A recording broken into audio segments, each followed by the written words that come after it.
But with that being said, we're going to go straight into our first run of the night. It Takes Two any percent by two runners that I've known for a long time and who have always been there for me when I need them to perform something, especially when it comes to It Takes Two. And so, Damon Weave and Argos, here you are. Please take it away. Hello. Thank you. I'm Argos. I'm going to be playing May on the left side, and I'm blessed to be here. And Damon is going to be playing Cody. Say hello. Hello. And now I'm giving it off to the commentators, as we two are barely going to be talking throughout the run. It's pretty intense, and yeah, we won't be talking that much. Jan, take it away.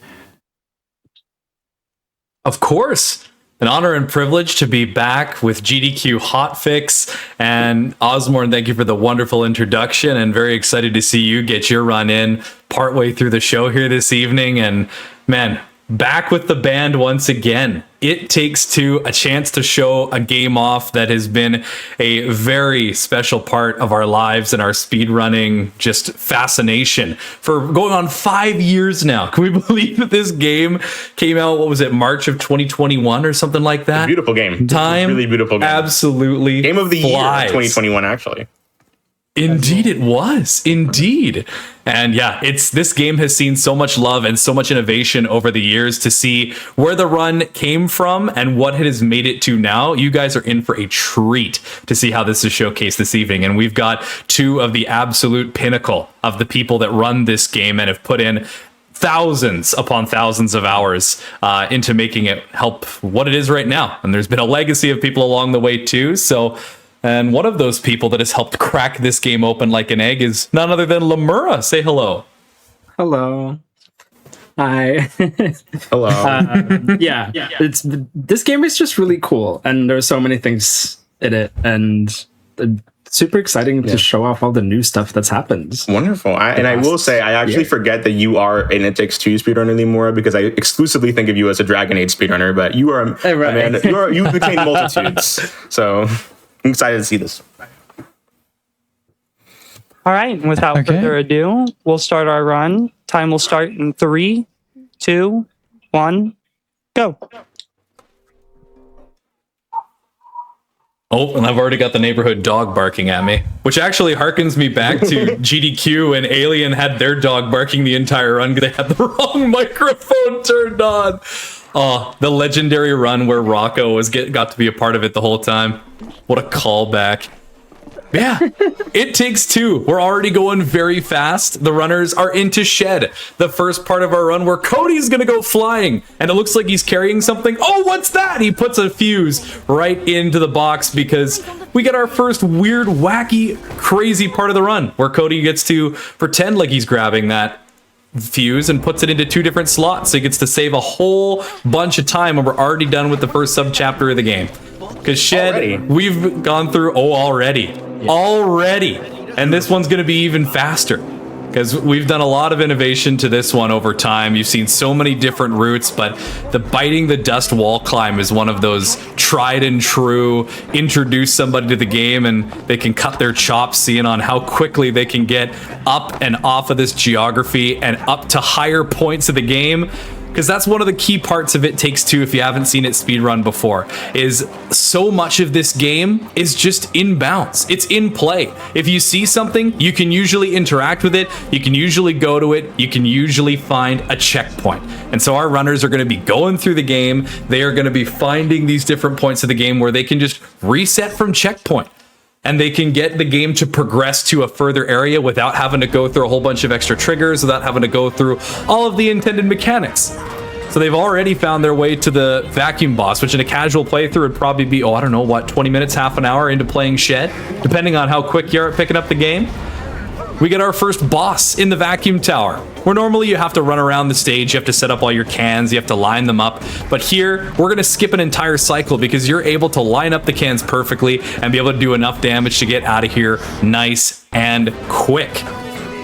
But yeah, this whole entire first sub-chapter of the game, what's the 80% record? Is it still sitting at like 320 or is it sub 3 nowadays? It's a 320. It's like 314. 314. Oh my god. This seems like a really terrible way to destroy a boss. What? Oh my god. How gruesome. We're just gonna breeze past that. We're just gonna breeze past it. It's fine. Do I have to put a We're not gonna worry about warning on the screen for this game? Now, see, we have the graphics so low that you don't have to deal with any of that. Oh, trust me, there's a few parts of this game that might speak to a little bit of emotional damage, but we'll get to that in Rose's room. Don't you worry. As we continue to find ways to go out of bounds and get all crazy, as the next subchapter is already about to be completed. As the runners find another one of those ways to get out of bounds, go find a checkpoint, reset, progress the game further, and we're gonna find our way up out of the top. Cody's gonna go first try. Damon's a pro. Ooh. He finds the invisible health bar and targets of the boss. So what Damon's just done is he's killed a boss that we haven't even made it to yet. So get out of here, Vacuum Boss, and get out of here, Toolbox. The Toolbox boss will respond. Oh yeah. It's like Domino's pizza delivery. 3 minutes or less, or it's free. We're about to get free pizza, ladies and gentlemen. Look at that. Ladies and gentle thems. Oh yes. Ooh. They just get Thanos snapped? Is that how you die in this game? My goodness. Pretty much, yeah. They evaporate. There's a lot of Mr. Stark I don't feel so well. Yeah, that's a good joke. That's a good joke. And that's it. We're done with Shed. Clock it.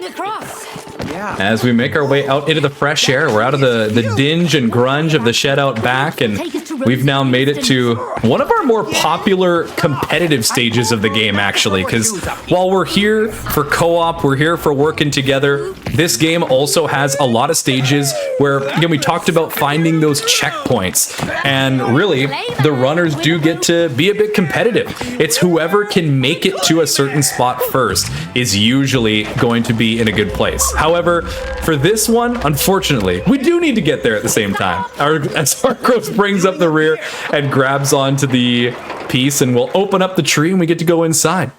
And it's a bit of a fun piece of lore with this, because you want to tell us what we're doing with this tree limb? What's about to happen? What part of the journey are we about to embark on here? I'm so interested. We're going to be meeting a lot of wasps and squirrels that have taken over the whole tree interface. And the out of bounds movement that we're about to see here coming up is going to be really cool. And yeah, it's just cool to see. Pretty much. Like, these two characters, I mean, one of the themes throughout the game is obviously it's a co-op game.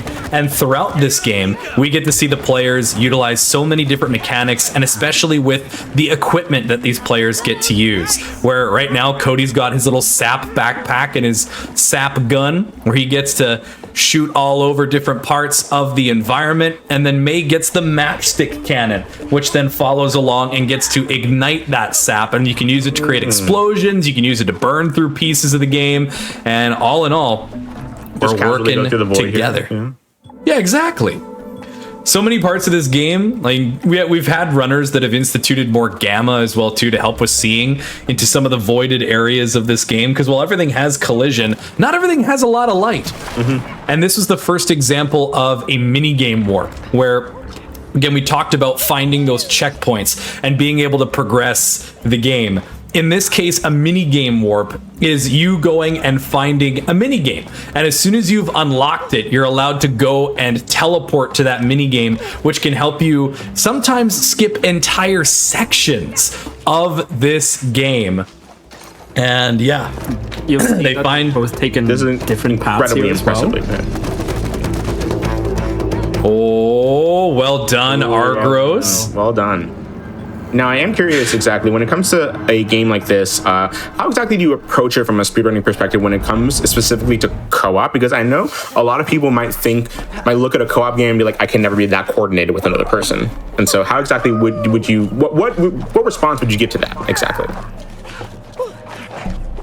One of our runners want to chat about that? One of my favorite aspects of this game is what Jan hinted at earlier about the checkpoint system. Many areas in this game, approximately over 40, are practicable by yourself. And so many players find the movement and just overall gameplay so enjoyable that they can't help themselves but go to each and every one of those areas and just enjoy what this game has to offer. So a lot of people will come in with a baseline that feels very much like there's less to learn. And so being able to spend less time having to learn parts of the game, you can just kind of find yourself enjoying more of those cooperative aspects that you didn't get to play, and just being able to find all those little details that you worked out by yourself, but now you need to do with your partner. And so a lot of people find it really enjoyable once they are able to find somebody to play with to share those moments with, because they can practice a lot of it solo. I can also only imagine it is a matter of finding the right person to really coordinate yourself. I can see that. Yeah, there's a lot that like we two have by now. We've played the game for multiple years now, and like we can do these marathon runs with basically no talking at all about the gameplay, since we have played so long with each other that we like straight up know what the other person's gonna do in situations where we do need to sync things up. But generally said, the game is made to be played together casually, so everything that we are interacting with that is like kind of a co-op thing usually isn't that bad to do in a speedrun sense either, at least to like get it started. And then you can practice just trying to do it tighter and tighter every time, and knowing what the other person is gonna try. You both know the goals, so you both will try to play as good as possible as you can to achieve that, and just off of that you can work out really well what the other person is gonna do and react accordingly for most situations, as this game is also very like just movement based. And then that gets. Do you think that you'll work really nice? Do you think that if each of you were like paired up with two separate runners, that you could easily like adapt to that, or do you think that y'all are just so in sync that it's mostly just like the two of you kind of be able to read off each other? Damon had record with another person at some point. to give that, like we two are the world record holders right now. For anybody that doesn't know, of course, and Damon has played with other people and got record, and yeah, there's definitely good to a good degree we can just adapt to what other people are doing and take over roles that they might not be feeling that comfortable with. But I gotta say, Damon is way better at that than me, because he just played with way more people than me. I mostly play with him, and I can play with others. But if they don't play Cody, for example, I'm not the person that just picks up Cody and does that, while like Damon can literally do pretty much anything in the game. That's one of my favorite joys, is the fact that the game has this cooperative feature that you can just inspire others and enjoy your time in doing the same things and the same tasks that you've done many times before, but just finding that next individual that's just enjoying it as much as you are. And so there's a huge just passion that people can have, and a huge joy that I get from being able to play with different people with that same passion, and totally just get to share those same experiences. So a lot of the cooperative is the same, and it's easy to start out like Argos said, and so it's just really fun to be able to experience that with different people once they're used to the game and the movement. No, for sure, I totally get that. And I'm curious, have the two of you done runs of Split Fiction? A bit. We didn't do a full game together. Damon did a full game with somebody else. Full game was quite long. The game didn't really catch me that much. I played a couple ILs. That's fair. Do you think a lot of the skills from this game translate well into the others? Different learning curve, and yes, your cooperative aspect of what you're wanting to achieve with your partner, being on the same page, being familiar with what the movement has to offer, and just practicing both intently enough that you're kind of either in a level where you need to be together, you're together, or just in separate skips, similar to It Takes Two. And the main difference is just it's longer. The any percent run world record for that is currently 244, and It Takes Two is 117. So it's a little bit of a difference in length, but overall, an amazing game, and it definitely transfers. I think the movement system in It Takes Two is more in-depth, though, than Split Fiction. Yeah. That is the main reason why Split Fiction didn't catch me that much. We haven't really talked about the movement here today yet, but the movement is incredibly in-depth. It is. We do have like a 11 pages document that just kind of states the movement without really explaining much of it. It just kind of states it that like this exists, this is like roughly how it works, like those are the buttons you press. Doesn't really try to do it that, like try to explain it perfectly. And yeah, we have 11 pages of that, of the entire movement of the game. There are lots of things that are like gadget specific, so like we had like those hammer and nails earlier in Shed, and with the hammer you can swing on a nail. That's something we never use in a speedrun, but it's technically in the game. The more interesting parts are parts like slide jumps, which we did plenty of already in the run, like basically everywhere, which is nothing that gets explained to you in a normal normal playthrough. But if you slide and then jump out of that slide, you get the height as if you already double jumped, but you still have your double jump, so you can go higher than usual. And since it also keeps the momentum that you had when you went into the slide, with certain things that you can go also really, really far and fast with those jumps. And we are breaking the game with that basically everywhere, although we can do lots of the things that we are doing without them as well. We nowadays have a slide jump list category on the category extension board, where we can really show that we are like still within 10 minutes of the any percent run. I'm not quite sure what we were, but like we are really fast still without the slide jumps, and that also just shows how much other movement there still is. Like we have like something that we call long jumps. They aren't really working like long jumps in other games. That like, if you think of Mario, they are just, if we dash off a ledge, we can use coyote time, and especially if we dash off, we like get quite far in that coyote time, and we can. Okay, got my FPS. We can use that to like go further and like make bigger gaps, and it's like some fast movement that we sometimes do as well instead of doing a slide jump, because slide jump obviously we need to get into a sliding state. Not all places are able to be slid on. Oh no, talking too much. Yeah, but lots of fun movement. I'm supposed to be there with Damon. That's one of the sections that, by the way, is like co-op sections, because the first person there spawns in that firefly, and if the first person is too fast, the other person's not able to get in.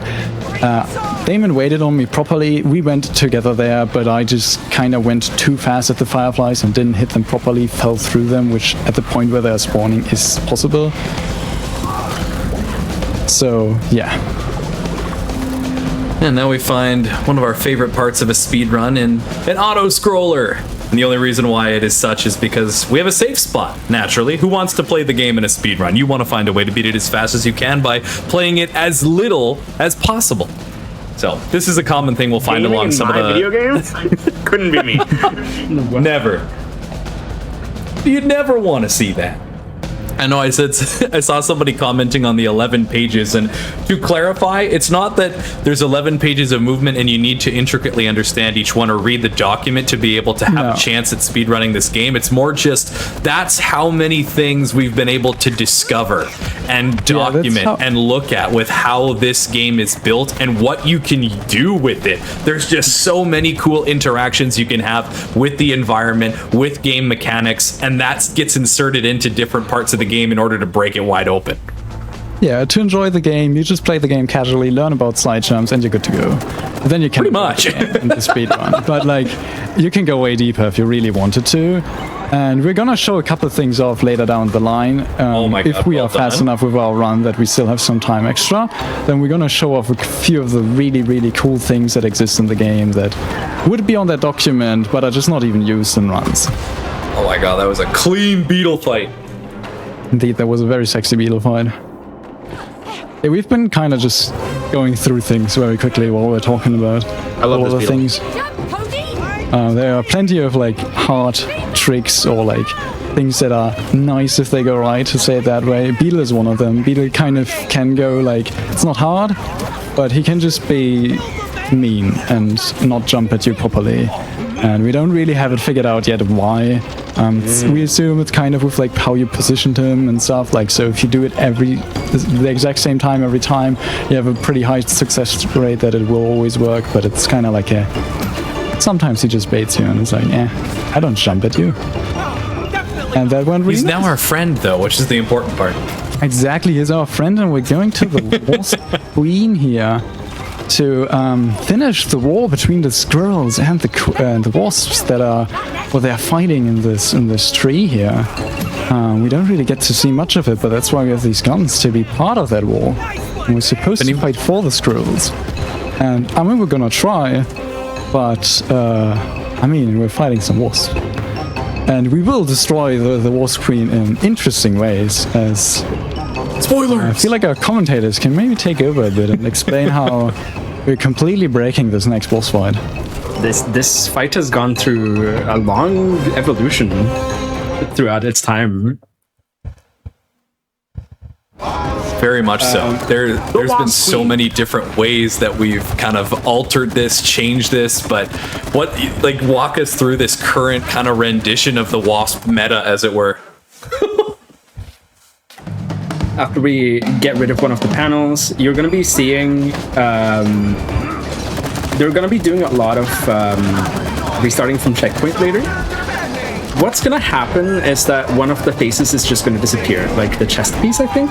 Is that correct? The front chest piece is just gonna be gone, and an auto-scroller section we're supposed to be standing in. Auto-scrollers. faster. No. Yeah, And again, we have do another it. safe spot. Yeah, of course. I absolutely love bosses that are just like, if you just stand right here, you'll never get hit. Yeah. We have many more spots like that throughout the game. That's amazing. I love that. Osborne, we got something for you. Beautiful. I'm gonna love this show. I'm gonna love this row. Yeah. Just hang out while these bees. Yeah, I want to mention that this is like set its RCPs, but I'm also like on 60 FPS to make this work. It's some very weird, funky stuff that like now we're just gonna RCP.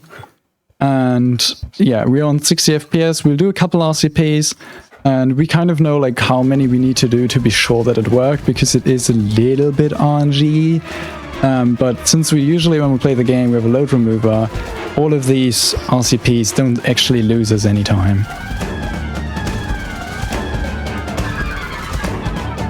And then we're gonna see. Oh, it didn't work. Oh, that didn't happen. Nope. That didn't happen. All good. Nobody saw that. It's fine. No, they're gonna they're gonna get to see the wonderful reason why we want to do that skip. Okay, fair enough. Unfortunately, so what it performs here is we're just deloading Okay. body parts, and the deloading can cause it to disappear. But if you do a little too much loading, it can cause it to reappear on another part of the body. So you essentially end up just nullifying the skip and having to do the fight as normal from here forth. So this is the scissor phase. Long have I not seen this phase. Many years since I've seen this.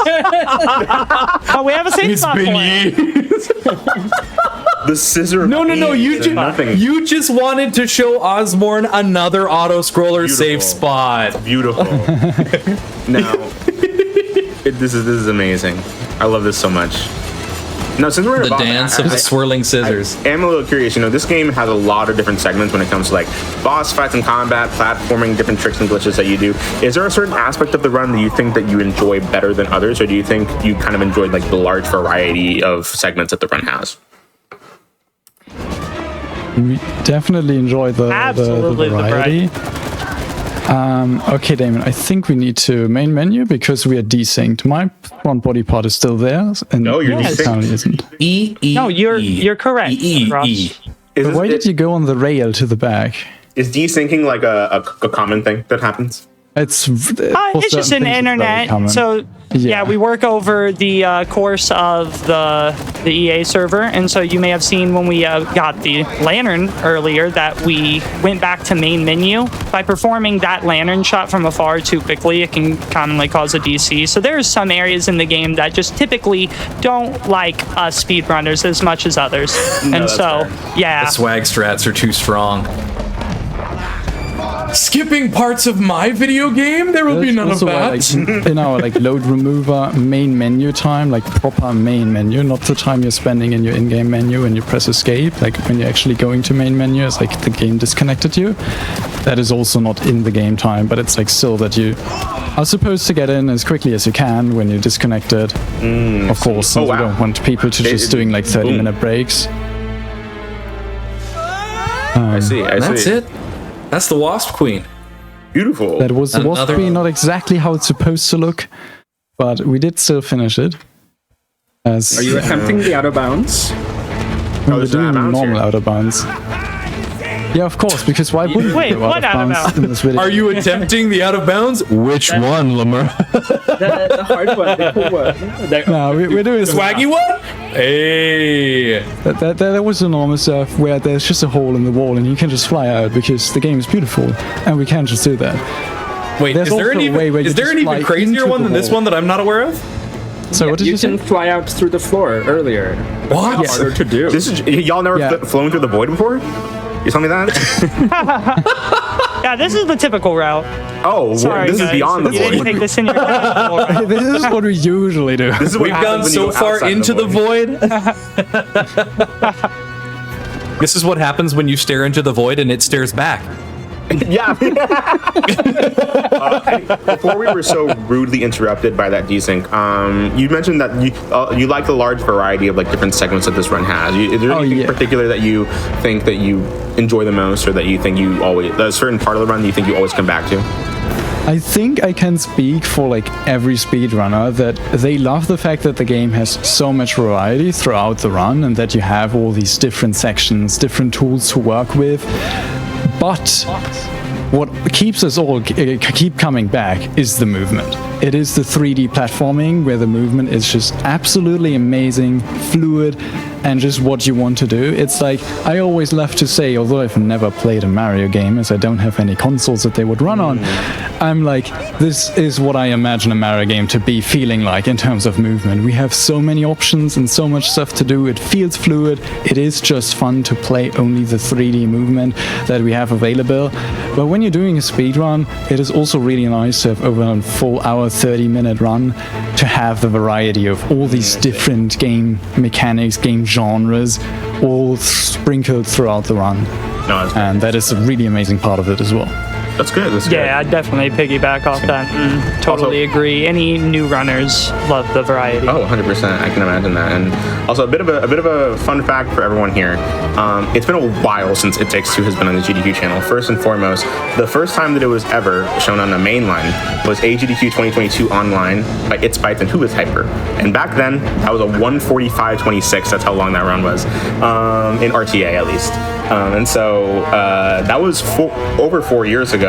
But the last time that It Takes Two was on the GDQ channel at all was October 7th, 2023, where Glint and Dory ran it at a 1:40:06. And so it's been nearly 3 full years since It Takes Two has been on this channel, and a lot has happened since then.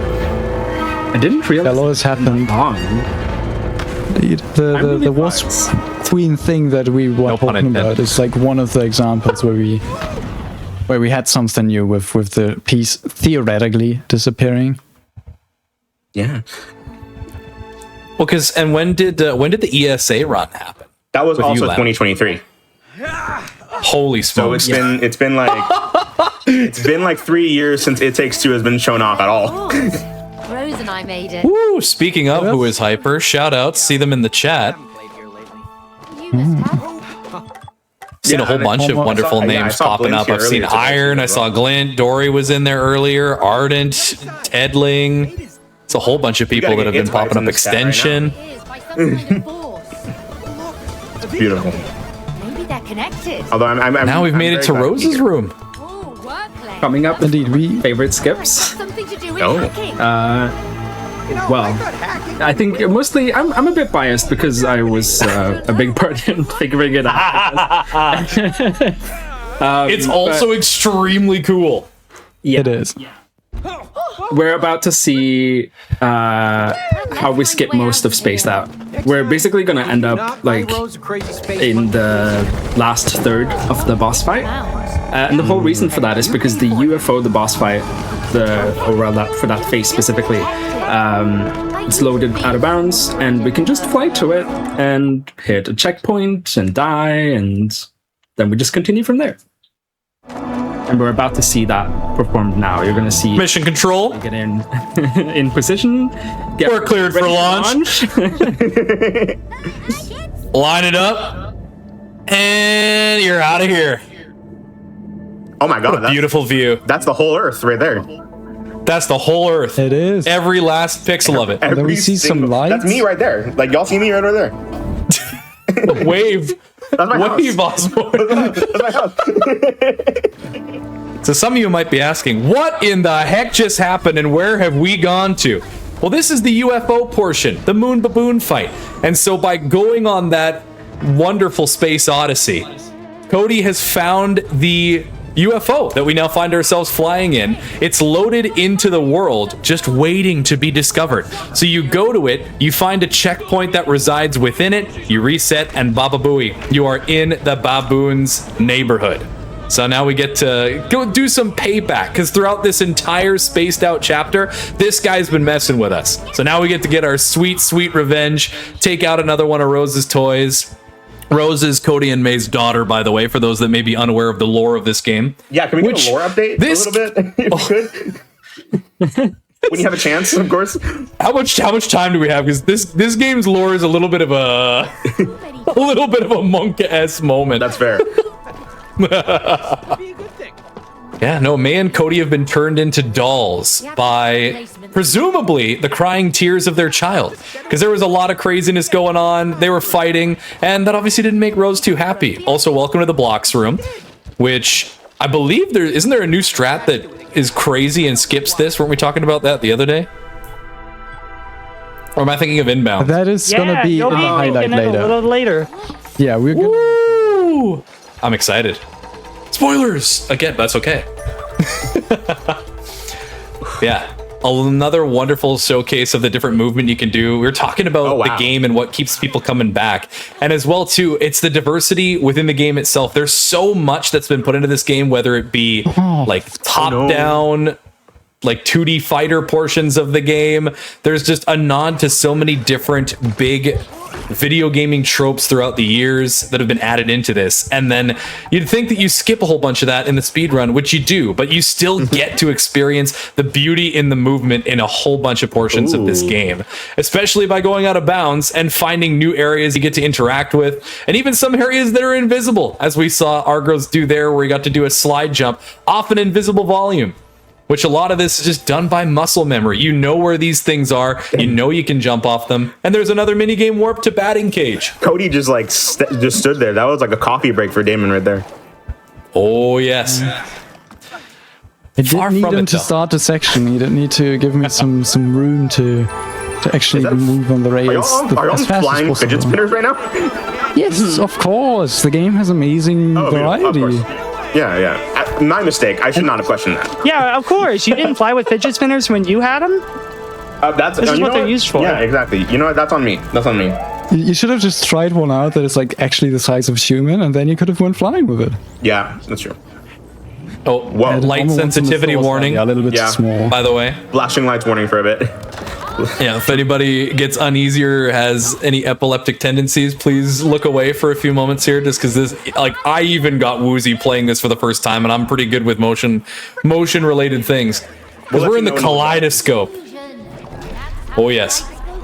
A very funky, fresh portion of this game where the runners get to go through, and again, some cool movement tech coming up where you get to showcase the slide jumps, the conservation of momentum, and just utilizing, again, like the game was built on the idea that you would just be doing double jumps and dashes. That's typically how in most games you get your highest vertical gain to be able to go through and platform. But because of the slide jump still allowing you your double jump out the other side of it, you can do some pretty wacky stuff. And so we'll have the opportunity coming up here to climb up one of these towers and skip whole sections as the runners will continue to have to co-op and work their way through it. Another RCP right there. And here's the kaleidoscope tower. Slide jump off at the beginning, chain that into another one. Normally you'd have to rotate this tower around and get everything to line up so you could climb up the walls, but they're just going to go straight to the top because again, we want to play this game as little as possible. We got stuff to do. We're going to play this 10+ hour game in under an hour and a half. And they're out of kaleidoscope. So for anybody that does have the light sensitivities, you can look back now. Let's clear the way for the handcart. Another neat little portion where normally you have to go through this section, grab all these dolls and put them into their respective slots, but by jumping and placing them in 2 slots at once, the game thinks you put multiple dolls there. So they kiss an imaginary doll, the electricity causes the gate to open, and we're out of here. Whoa! Look like a way to the castle. That can't be safe. That can't be safe maneuvering right there. That's, I feel like... OSHA would have a field day if they saw that. Jinx!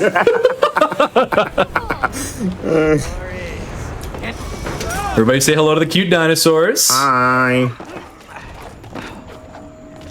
And yeah, May goes to grab one of the dinos, Cody goes to grab one of the others, and another neat little cooperative portion of the game where one dino has to lift up the blocks so the other can get underneath. And this one's fairly on the rails. There are a few things that you can do to make it go quicker, and we're going to see the runners utilize some of those here, like being just able to clear gaps and preloading some of those raises and lowers to be able to go just that little bit faster, because even the little micro things, clip through the floor, business as usual, don't got to worry about it there. And it's okay, fine, we're just going to death warp back up to the top and slide on back across.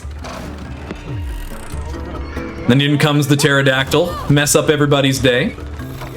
And some more cool swag-tastic movement coming here as Damon sets it up, slide jumps, and they're going to go right for the lever. They don't need May for this. They're going to do it themselves. And bing, bang, bomb. We are through Dino Town.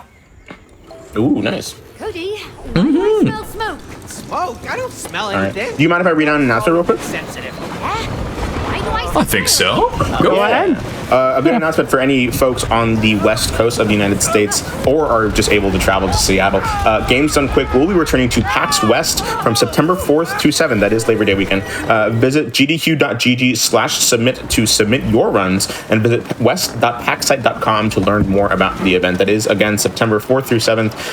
Some really good folks are going to be there. And so please submit to that if you can. But that is all. Now back to this run. I am interested. What is going on here? We're doing pirate activities. Pirate activity. Oh, Jesus. Of course. we are. Yeah. Again, that's on me for asking foolish questions. You know? Well, This Well, boat suffers from we can- desync a lot. Yeah, we can talk about something here. We were talking about desync. This is like one of the areas where you're supposed to get desync, essentially. You're not supposed to. There are ways to like mitigate it. But the more ping you have, I'm in Germany, Damon is in the US, we are playing across ocean. We have quite high ping and we tend to get quite a lot of desync. We know our ways to work around, but what you saw there in the beginning was horrendous desync. That was not FPS switching. Yeah, we do a lot of one of FPS the switching. convenient tricks, that we have in this section to reduce some of that desync is, for this, all we have to do is turn left and right. And conveniently, by switching your FPS to 30, you're able to do that just a little more in sync together and a little faster. So my question being, why not just have 30 FPS on for the whole run? Yeah, the awful. desync gets quite erratic in these sections where you need to start moving forward. You would believe it would help, but it almost multiplies the issues. Yeah. So, unfortunately, we can't abuse it further than that last fight. And regarding the like whole run thing as well, like if we go to any movement section, we do want to be on 120 FPS because the movement is really like quite a lot affected by FPS. There are certain sections where we're going to be on like 30 or 60. We were already earlier in the run, or at least I was, doing some movement on 30 FPS and 60. And that is to like sometimes have some things just work out better. There's like full slides, that's what we were calling them, where we slide off an object and then we just get an unreasonable amount of speed out of literally nowhere and just kind of keep that. That is what we call a full slide. Those tend to happen better on lower FPS, but the game gives you just like a tiny bit more height out of every single jump we are doing if you're on 120 FPS. It is so minimal that we took ages to figure that out, but it exists. So realistically, you always want to be on 120. Most people want to be on 120 anyways, and since the game is fully working off of the FPS, unlimited, of course, is banned off the leaderboards. Unless you're playing unrestricted as a category extension, then we are actually allowed to do anything. But that category is wild. It has some wild stuff in it. Also, I feel like the octopus bringing you down into the water definitely should have killed both of you. Like, really, like that really should have killed both of you, honestly. Pirate activity. Stop asking questions. You're right. That's foolish of me. This is not your episode, like just me asking foolish questions. And you know better. Yeah, the octopus is definitely a bit intimidating when you come across it for the first time, but once you learn the cycles, once you know where you're going, it works out pretty well. And I mean, the tentacles in this case always come out at the same spots, so you can find a way. Are they going to get the good cycle? Ooh, just one away, but that's okay. That is a-okay, because more tentacles come up and you get a second crack at it. But yeah, that's a hard one. If you can get every single cannonball, which of course you're fighting desync, you're fighting all sorts of ping, especially because these runners are, again, competing with each other from across the world. The co-op community really has brought together some cool connections of people. Like, we think back to some of the OG folks that have run this game together: Canadians, Americans, Australians, Norwegians, Germans, just people from all over the globe have come together, made different pairings, and yeah, it's been a good time. It's been a really cool community to be a part of and experience what it's all gone through. It does seem like a very loving community. Y'all are amazing. Every time I talk to y'all, really. So what they're you aren't seeing what is to like cancel off of the cart that they're on, but doesn't look like you're having that good luck at the moment. Sure. Nice. Oh, there we go. Whoa. Hang on a minute. What? Where? Yeah. So while I'm Where are you going? This is. You've been holding out on me. Oh my. Yeah, so we were supposed to be on a card, but who likes to be on a card? Like, you're on like a track, you have to follow that track specifically. If we could just like get off it, I'm teleporting away, and while I'm teleporting away, Damon kind of like sadly had to stay there, but he is finding his way through a lot of like dark sections. It's gonna be really dark on stream, as we don't have like any gamma there. But what way he will is Damon find his way finding at some right now? point. How are you doing anything? So he is currently trying to wall jump off of a wall in a way where he gets enough height and then dashes into a wall to spawn here in the next subchapter. So we skip the subchapter transition part and also are a little bit further into this next subchapter. This is really recent. Oh, I see. Really recently found. How recent? Like a month ago or something. I don't know exactly, but it's very recently found. We haven't really done it that much yet, but are wanting to start like implementing it into runs, as it can save a little bit of time. And you know, playing the game instead of sitting on a card, needing to just like spam your interact button to get it moving. We take the gameplay over that any time of the day.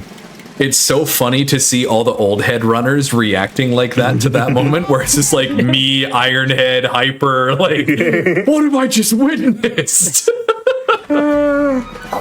Tedling says it was found 16 days ago, to be specific. Okay, it was 2 weeks. That's insane.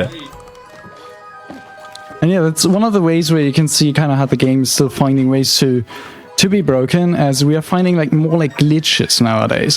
When the game came out, it was mostly about finding ways to go out of bounds and get to the next trigger and just progress the game as fast as possible. Nowadays we're kind of glitching our way, since you are not supposed to get out of that card at all. Oh no! What do you nobody can think of doing that. No, we don't worry about it. We don't worry about it. I'm worrying about it. I am worrying very intently about it, as a matter of fact.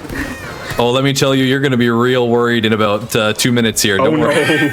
Oh yeah. The tracks are ending. Oh no! For a game that no, looks Rose- so cute, there's lots of very violent and gruesome moments if you really think about it. Like It's fine. It's totally fine. It's fine. Yeah, no, it's great. It's great. We're not about to enter the emotional damage portion of the run in the next Of course. 2 minutes. It's fine. Of course. Wow. You and We'll give another warning when it's time. Of course. We do have a whole dungeon to get through before that. This Yeah. is very true. Which I'd mentioned some of those like top-down ARPGs and different game styles that this wonderful masterpiece of an adventure alludes to. And that's what we're about to find ourselves in here too, where even in these wild portions of the game where you figure you'd be more on rails, you would think that your movement would be just kind of muted compared to the 3D version and all the different geometry you can hit. You'd be very wrong. But first of all, Cutie's not letting us in the castle. We gotta knock. I remember the famous once upon a time somebody had to knock, 14 times to get in that door? Normally it should take you 3, like it did our runners there. No, I do notice Nowadays something. I do notice something in that section that Argos is playing on keyboard and mouse, but Damon Weave is playing on controller. Is there like an inherent difference that people feel between the two control schemes, or does it really not matter? You're welcome. Give us a second. You got this, Damon. You got this. This is not easy. Oh! Okay, we're gonna try it again. It's really up to preference, I think. Yeah, it is up to preference indeed. Oop. I like to swap to my controller during this section, for example, but otherwise I play on keyboard and mouse. Exactly. I'm ride or die controller. Yeah, most people play keyboard throughout most of the run and only switch for sections like this. I don't have a controller. I am playing keyboard throughout the entire run. Damon plays controller throughout most of the run, switches to keyboard for certain sections where it just is faster to press the angles, slash interact with objects. It's just somehow faster on keyboard. It's pretty stupid in some situations, but it's not like he is doing movement on keyboard. He is just doing like a short little interact, and that's not that bad to switch to keyboard real quick for. Same thing with some sections for controller, where like when you're loading into this area, you can just switch over to the controller and then play this area on controller if you want to. And that's something you can do for most sections. There are some things that like we too, where we've kind of like, I'm playing May and I play mouse and keyboard and I don't have a controller. So Damon kind of just takes over anything that is possible that he can take over that is more optimal to do on controller. There are a few things. One thing we already passed by, for example, was when we were on the monocycle, I think it's called in English, not 100% sure right now. Nice. He was taking he was doing the riding, the balancing to go forward, as that is more precise with controller, and I was sitting on top. That's a section where you can choose who does what, and that's something where we just kind of like, play for our strengths slash weaknesses, and we do that in like plenty of areas with like completely other stuff that is not related to your control scheme. Yeah. But yeah, you can play anything you want realistically. That's fair. Also, when you said that we had a dungeon, I didn't expect the game to turn into an actual dungeon crawler. That's actually really good. Yeah. That's the variety we were talking about. With A lot of everything you variety, want. yeah. Now we'll see if the RNG cooperates with us here. As the king and the queen, they can move just like the real chess pieces. Will they stay near each other? Okay, that's a really good lineup for the ultimates. They're still within range of both. No! And then she decides to go over there. Yeah, but we got most of our ult on both, so it's pretty good RNG. So That's far. super huge, yeah. Oh my. Oh boy. Okay, yes, we're not gonna beat the violence towards cute toys and animals allegations. So, if anybody doesn't like gruesome things happening to stuffed animals, you might want to look away for a few moments. But Please look away. you may be asking why we are doing these terrible things to this wonderful, cute little elephant in her kingdom. She's Rose's best friend, after all. But in order for people... Oh, there we go. The mods have allowed my message. We've got a copy pasta for this to help us get over the emotional damage of what we're about to do to this elephant. Hidden behind a veneer of cuteness is a dictatorship. The queens monitor her people through surveillance that extends into space. She manipulates her people with a facade of being a cute elephant while executing and torturing her political opponents to the very end. When the revolution catches up with her, she's pleading through this fake persona to save her own life while being completely unfeeling to the thousands that perished in her dungeons. Shoutouts to Alien, who originally coined that back in 2022 when all of us were struggling. Because for all of the things that we can skip in this video game, these darn devs at Hazelight, you cannot skip this. We have not found a way to get around this. So about 50 minutes into the run, you have to go through the emotional damage every single time. And it strips away a little bit of your soul every single time. No.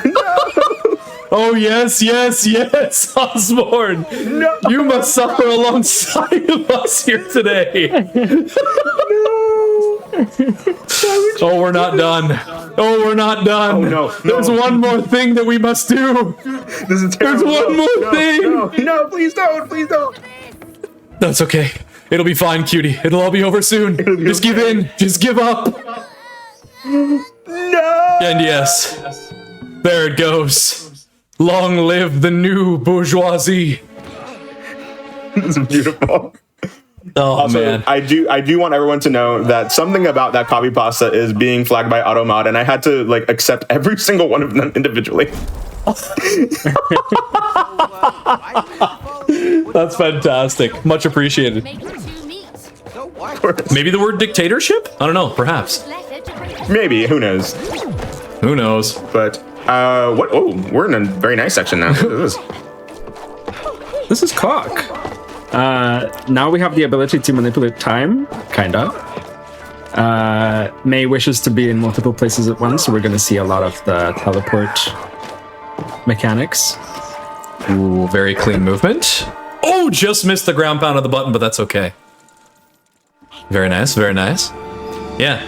As we've seen throughout the game, there's been all these different powers. We're now going to see the cloning and the stopwatch. Where this game is all about therapy. It's all about getting better. It's all about just attacking your trauma and getting through it. And that's kind of the whole journey that these two go on in this game. And this is the clock town. So here come, oh, I think they got it. That was very, very cool. So May left a clone back at that there rail. Both of our runners were able to jump on it right at the same time because we found out that if you spawn in this super hard obstacle course known as the Hell Tower, if you're grabbing onto that railing at the same time that it spawns in, holy Hannah, you end up underneath the map. What could be up there? And so they're going to use that to their advantage as they'll now come back up inside the map in another portion that allows them to get further ahead and not have to go through the town, interact with a whole bunch of cool stuff that Hazelight put hours and hours into developing and making one of the coolest, active areas of the game. We don't want to see that. We want to go get the birds. Do you remember, I think it was Damon that showed me this, that you could get out of bounds with the bell or something. And that's kind of how we figured out this whole skip here. And use the bell to push the birds underneath the map, and it looks fairly simple. You do have to avoid a couple of death barriers there and then fly through the floor, and you're going to find their way to, another one of these elevators, which this would actually be inside of one of the towers that you would have to go into. So they just find their way to the end rather than having to do the platforming puzzle that's within it. Oh, wow. And then you get a checkpoint from completing it here. If it's all right with y'all, is after this section that you're about to do right now, a good time to put a bit of a wellness break? Yeah, we can do that. Absolutely. I'll let y'all finish this section and then we'll head out of that. So they'll make their way over to the second tower now, and they will go inside of this one. Unfortunately, there's no way to clip through and find the ending checkpoint of this one, but they do utilize the slide jumps once again to get through a section a heck of a lot faster than we normally would. As we see that clock up on the far side, whichever shape the hand is pointing at is which one of these shapes becomes non-corporeal. Or which is corporeal solid, or which is... I'm bringing out the lexicon here. They are solid when it's on it, and they aren't solid when it's not on it. Yes, layman's terms. As we use our slide jumps to get through that section a whole lot quicker rather than having to use Cody's stopwatch to manipulate time and change where the hands are. And yeah, bombs away. Now we find our way back to the start of the clock tower itself. Were we going to do the wellness break after clock in general, or once we get inside of the tower? No, Whatever y'all prefer. Once we get inside the tower is I think the right play here. So once we open the store, we're gonna skip the cutscene, and then we're gonna go to main menu, and that's the point where you're gonna Alright. can like pause the timer. We're going to that break. Alright. Then. So we get the cutscene skip, And then we load in. And enjoy your wellness break. Alright, and we can pause the timer now. Oh, we need to skip this as well, Damon. Wonderful. Oh, I don't think we.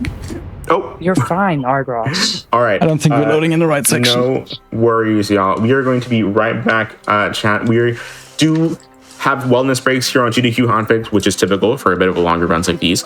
And so please get some water, stretch, make sure you're taking care of yourself, and we'll be back here in just a bit with more It Takes Two for the second half of this run. Hello again, everyone. I hope y'all are having a wonderful night tonight. My name is Osborne. If you are just now showing up for the first time here on GDQ Hotfix, please, I hope you enjoy yourself. Welcome to GDQ Hotfix here. We have a special here planned for you. This is not my typical show with just the scenic route, but of course, we have a wonderful special here for you tonight, combining a lot of games that we thought would be well, and having something a little bit different for you planned later in the day. But we had just experienced the first half of an amazing run of It Takes Two here, and we're going to experience the second half here with Damon Weeb and Argros. So please, y'all, whenever you're ready, we can start the timer again. Indeed, let's just start it off. 3, 2, 1, go. Hope everybody went and hugged their favorite stuffed animal during that wellness break.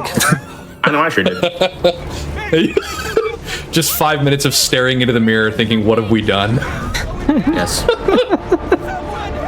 Oh, cutie. We love her dearly. Good to see her every run. Yeah, so if you're just joining us, welcome to It Takes Two, the first time in about 2.5 to 3 years that it's been shown off with GDQ. It made its debut back at... Oh yeah, we're dating ourselves with how long ago those previous runs were. Good grief. Hey, that just means that y'all got to submit it to AGDQ 2027. We got to take it back. It's been 5 years. We'll have been 5 years since the last mainline. This is true. Just saying. Yeah, I was thinking, like, with the GDQ hotfix, I was like, maybe we submit again. We submitted at some point, like a couple times. And then had like a break. One thing that I noticed about this game is that it does definitely switch between different play styles. Like we saw that there was a dungeon crawler here. What exactly is happening in this section? Exactly. You're gonna see some sick movement, and I gotta log in. Oh yes. The best parts of the game for the May players, some would say, because they get this wonderful clone ability. Tell us about what we're going to be doing with that clone ability here, Lim. Well, we're going to be going out of bounds, as you see. You can't really see much, but yeah, we get up top here. Oh, you saved it. And in this room is where the bull fight would be, like one of the boss fights. But we're kind of just gonna go to the ending trigger and skip all of that. And that lets us skip the puzzles outside too. Ooh, wonderful movement, my goodness. Oh yes. Yeah. He's aiming for a... Oh, does he get it? The reset? Come on, give it to him. He's aiming for an invisible ledge, and he's using the clone because when you use the clone, you still get a little bit of height after you come out of it because you'll get your double jump. So he gets his jump out of the clone, ground pounds on a sloped invisible ledge so that he can get up and out of bounds and find this little beak that he can pull on, and that's normally where you would get to after taking down the bull that we saw just to the left. And another example of just why we love Hazelight's devs so much, because so much of this world was just made interactable. We normally in the casual playthrough, you fight that bull in the arena at the bottom of that shaft, but you just get to climb up the side of it. You get to go all the way to the top using the little pieces that stick out the side and just explore so many cool areas, both inbounds and out of bounds with this game. Thank God for Gamma tools to be able to see some of the out of bounds areas. Like obviously on stream, it's going to look a little bit different than what these runners might be able to see with themselves, but a lot of it just comes down to muscle memory. Good feeling about this. And another auto You don't scroller. get to see everything. Beautiful. Hey, you're supposed to calm me down. You can see they got another safe spot. This clock is going to slice Wait. Oh, wonderful spot. Yo, well, while Since we're when can we stand on that? Wait, you didn't know that? That's wild. No, I didn't know. See, I usually there's another one you can do where you can make it so that the doors close and you're standing on that platform and way in the back there, off in the distance that you ran up to get into this elevator. You can stand there. And you can have the doors closed and the elevator goes up and the game goes on and triggers all the stuff it needs to do, but you're waving off in the distance as the elevator leaves you. The reason we don't do that anymore, it is slower. We can go into the elevator and then we trigger the elevator quicker, and that's just faster than doing the go up to the elevator and trigger it from the outside. And that's why we need to use this safe spot that existed for like a long time as well. Just wasn't used because people like the other one more. But yeah, this works as well. Very chill, relaxing, to then go into a very not relaxing next section with some of the coolest and most impressive movement, if it's done right, which I'm gonna try, but it's ridiculously hard. I believe in you, Argos. Shoutouts to Matthew, who helped us crack this stage wide open and find some of the coolest momentum tech. They're going to use the rail, cancel off of it, and usually... Oh, okay, I ran into a little bit of a momentum shift there, but that's okay. Oh, you can grab onto those things with the rope grab, and if you grab it at certain angles, if you have the right conservation of momentum, it just absolutely sends you. And you can cover a lot of distance and make your way essentially all the way to this door without touching half of that entire room, because you launch and just fly all the way into that little green door area there. It's so cool when you're able to get it. Yeah, I'm gonna... The plan is to, while we do shoutouts at the very end, that I'm just gonna sit there and try to hit it, because it's really cool. I can theoretically hit it, but it's ridiculously hard. It's like basically about frames and pixels for multiple like jumps / like interacts with these ropes. Like it's not jumps, but it's like interactions. It's very tight, and I'll try later down the line. Maybe we get to see the full version of flying through the entire room, but I can't guarantee anything, sadly, as it is ridiculously hard. And I'm not Matthew, who would get that like not every time, but he has a really, really high consistency of it. Absolute goated gamer. I'm trying to remember, was that one of the race levels as well too? It is one of the race stages as well. Wasn't like in the last race, so like we have in the community as well. And like we have multiple ways of enjoying the game, and one of them is to race the game against each other. And yeah, in the recent race we didn't have that stage in it, as we kind of like try to give some variety into the races, but it is one of the stages that is possible to be a race where we try to see who gets to the end as quickly as possible, or like gets there quicker, so I should say. And yeah, if it's done right, it looks absolutely amazing. There are plenty of versions to do it like in slower variations, but if you go for the hardest version, getting some backup versions that are still fast, not the easiest either. Yeah. Oh yeah. Not another safe spot. Another one. I Oh love this game. no. This is beautiful. And in this one we don't have a safe spot. We had for like the first phase we were standing on the side, but this is actually too tight. But it's still relatively relaxing. Technically everywhere is a safe spot for May because she has that clone that she can just But it's not cheat really a death safe with. spot, you Nope, know? that's fair. I'm needing to do something. I need to use my clone to get invincible for a little. I suppose. While we're going through this this falling section, is now a good time to read out an announcement, or do you want to focus here? If you're quick, you Nah, can. absolutely. Take your time. Do you think? This is AFK. Do your thing, Osmore. Of course, no worries. Of course, I also want to remind you all about another event that's coming up later this year. It is Flame Fatales 2026. That's September 13th through 19th. If you want to volunteer for the event, and all creators can apply to be an ambassador, and community members to the Fatales community specifically can submit to volunteer during the event by July 19th to gdq.gg/ff for more info. And also, the schedule for Flame Fatales this year is absolutely amazing. Please go check that out as well. It's already been out. But please, if you want to be involved in the Flame Fatales community, even if you are part of the community yourself. You can be an ambassador. You want to involve yourself however you'd like. But with that being said, whoa, why are we rewinding? What's going on here?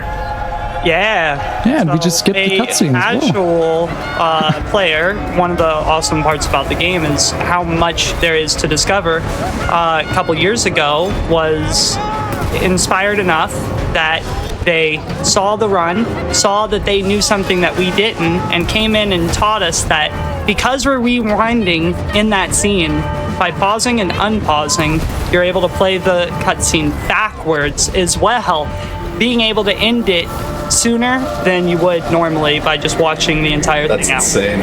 Ooh, nice. I'm learning so much today. I am. I'm learning so many new things. It's amazing. We also saw that Damon sadly didn't hit like 2 clocks at the same time.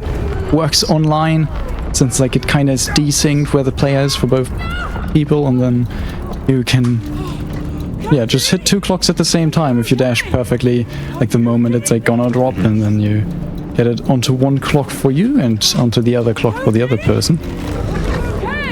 Oh, unfortunately. The game goes, yep, that looks about right.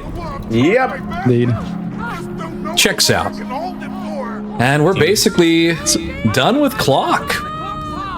The last coup de grace moment here where they get to shatter the heart. So of course, trying to continue working through all of the things that have separated them in their marriage and their arguments. And of course, this whole time we've been followed around by this wonderful book, Dr. Hakim, which Dr. Hakim is a marriage counseling book, for lack of better terms, that has come to life. And so he's trying to reconnect Cody and May to teach them about love and collaboration. And yeah, just such a wacky and wild story that I want to know what the scriptwriters were thinking at Hazelight, because it was wacky and wonderful. Please let it be known that It Takes Two is not a replacement for couples counseling. We just want to let that be sure. Yes, if you're having troubles with your marriage, tear apart your child's favorite toy to make them cry. Yeah. Let's get Foolproof. Yeah. How have I never thought of that before? My goodness. It's a foolproof Oh my plan. god, first try for both of these runners on the tree jump, which, God, I love that trick. Just sliding off, chaining a slide off of a branch on the tree to get to the top of the tree, get on top of an invisible barrier, and away they go. This chapter has a special place in my heart because this was one of the very first ones that I learned how to speedrun when me and Glint were running this game together way back in the day. And there's just so much cool stuff that happens here in this chapter. God. And we're going Welcome to Winter Village. new things as well. Again, going down to 30 FPS. Eyes on the road. You got that right, Glint. Yeah, so Winter Village has been one of probably the more favored chapters in this game for a long time. It's had such a good combination of all of the different movement. And so, if I'm not mistaken, Damon's going for the OG. Oh, yeah. I thought they were going to go for the storage. But I think Damon's going for the backup of the old route, while Argos is going to go and line up the new tech that was found for this particular section, which Damon gets to do a lot of really cool geometry interaction. And first try for Argos. First try. Well done. So yeah, we're going on an adventure. See, Argos is flying. And where did we see flying before? Back in Spaced Out when Cody got to go for a space odyssey. And now Argos gets to do the same thing as May. We're all about equality here, and It Takes Two. And Damon was going for the old backup route just to trigger something which allows the next portion that Argos is looking for to load in. So what's Argos going for? Oh my, now they're swimming through the air? Pardon? You don't swim Going through the on air? here? Is that not how you travel? That's how I got to Unfortunately. It's humid where you live is what I'm hearing. Yeah, exactly. So Argos is swimming through water in the air, miles above the course. Oh, now they're ice skating. Whoa, okay. Now they're skating. What are we looking for? Oh my god, it's ice race. And that's how I got to AGDQ. Skating through the air. True. So another minigame warp. So the next section of the game exists at the very top of Winter Village. And so Damon went and found the trigger that gets it to exist. Argros goes and finds Ice Race, another one of the mini games. So they minigame warp into the next session. Also, Damon, you're a gamer! Oh my god. Shoutouts to Lovable Big Man. Shoutouts to Lovable Big Man for finding that godforsaken trick. That is so difficult what Cody just did on the right side of the screen. If you want to scrub back a few seconds in whatever you got to do, holy dinas. Because that is awesome. There is a teeny tiny little ledge that you can get a jump reset on halfway up that ice wall, and you can then use that to get to the top and just skip an entire portion of the map. And they did it first try. Absolutely massive. And when done first try, gets them there significantly quicker than May. My goodness. So well done. Damon, how does it feel to have done that basically right off the rip? Yeah, it's a trick that's been around for a lot of years, and so a lot of players, time and time again, have struggled, and I'm one of them. So once you've been there, you hope to never go back, and so I'm just happy I wasn't there again today. Right? The wall climb giveth, the wall climb taketh away. Of course. Now, of course, I am curious, Limura and Papayan, who do y'all play as, and who do you typically play with when you stream on this game? Lim? Well, I usually play as May. I don't think I've really played as Cody at all, ever. I just really like May's movements and the abilities that she has through the game. I think usually she would be the harder one to play, right? I think nowadays that isn't that true anymore. Yeah, We found It so depends much on who you as well. ask. If you ask a Cody runner or a May runner. Back in the Nowadays, day, maybe. Not today, of course. I don't really play with anyone at the moment. I'm just like vibing. Fair. No, sometimes solo co-op is chill. Yeah, speaking of solo co-op, that is a viable option. I mean, this game is meant to be played with two people, but you can play it as one person with the mouse and keyboard and a controller hooked up at the same time. Shoutouts to Good Noise, who, do they still have the world record for this solo co-op? No, Bites ended up. Oh, Bites is the record holder now. Oh Bites my is the god. record holder for solo co-op. I did not know that. That's wild. Yes, he is. Shoutouts to the Bites for carrying on the legacy of solo co-op after Good Noise, one of the legends that made it popular and what it is today, moved on. So they're both absolute front runners of one of the harder categories to run in this game, because if you think it's hard solo, try doing it with both hands, you know? Bytes got that record towards the end of 2022, so that's been standing a while. Yeah, it's not the most popular category just from the nature of how it works. But it's one of the categories that I at least always give the most, the most impressive vote with people play it and play it really well. Ooh, speaking of impressive, how about the movement on display right now? Ooh. Normally during this portion of the game, you go down that massive ice ski hill and you work your way through inbounds, but when we can go out of bounds, things are just so much better. This is another one of the famous race sections of the game where people can see who gets there faster. Because as long as one of these two gets to the checkpoint first and resets, we're going to be having ourselves a good time. Right now, it looks like Damon's got a little bit. Oh, decent angle. Oh no, Damon got shot off to the left. Argros is going to take the lead. Slippery Slopes, one of our famous races. First one of the invisible geometry will be Argros. And we'll see, can they get off of the ledge? There they go. Argros going to find this one first. Yes. Normally in the race, as we were talking about the competitive side of this game, it's whoever gets to that invisible platform that would trigger the RCP there. But we need both runners there to be able to advance. I think that's going to be enough. There we go. Normally there's a cutscene there where the cabin starts to crumble and fall into the chasm. But unfortunately, runners are able to skip around that. Now this here, we had a skip that was made by our wonderful runner and wonderful moderator, just Discord extraordinaire Glint. So it's called Glint Skip. and then we skipped that skip, so it was glint, skip, skip, but then we found a skip for the skip that glint made, so it became glint, skip, skip, skip. But that was found by Paint from our Chinese community, and so Paint is now what it's called, Paint Skip.